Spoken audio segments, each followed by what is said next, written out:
Hi guys, welcome back to my channel. So I have made the notes for chapter 1 of UGC NET codes 55 syllabus as per the syllabus it is. So first today we are going to study concept of management.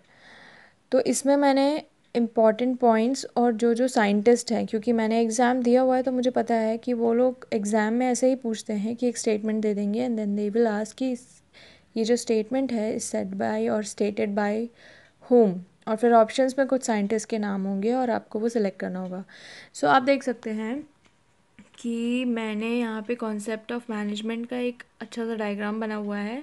और concept of management involves these 6 points which is economic resources, system of authority, class elite, system of authority, okay, it is repeated, and economic resources and process. So there is this correction. Concept of management includes these 6 things. It is discipline and career. These both the points are added.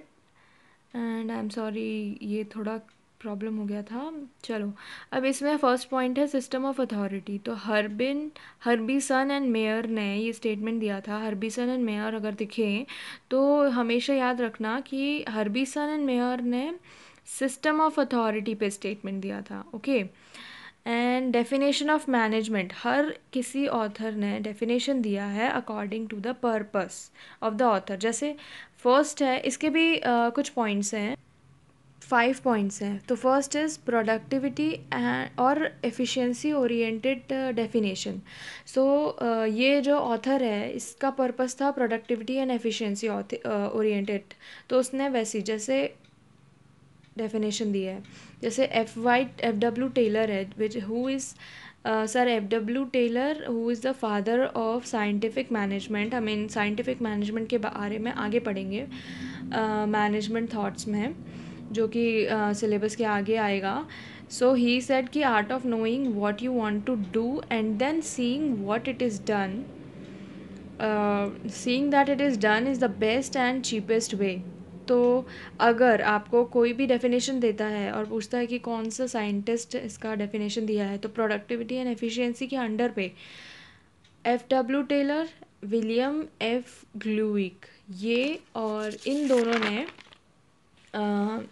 ने इनको management को define किया है. So हमारा second purpose है people oriented definition. Lawrence Appley ने people oriented definition दी है कि management is a personal administration. Third is decision making and leadership oriented definition. तो Ross, this is ROSS, Moore ने management means decision making, and Stanley Vance is important क्योंकि exam में एक बार पूछ चुका है. In essence management is simply the process of decision making and control over the action of human being for the express purpose of attaining predetermined goals. ठीक है. और डेविस एंड प्रोफेसर क्लोग, इन दोनों ने भी under this category decision making में ही decision making and leadership oriented definition दी है मैनेजमेंट की.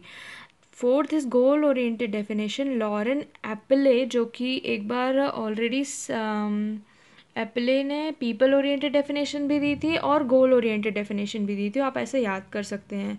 और ये जो हरोल्ड कून्स हैं, ये जो मिस्टर हरोल्ड कून्स, इन्होंने एक डेफिनेशन दी है कि management is an art of getting things done through and with formally organised group.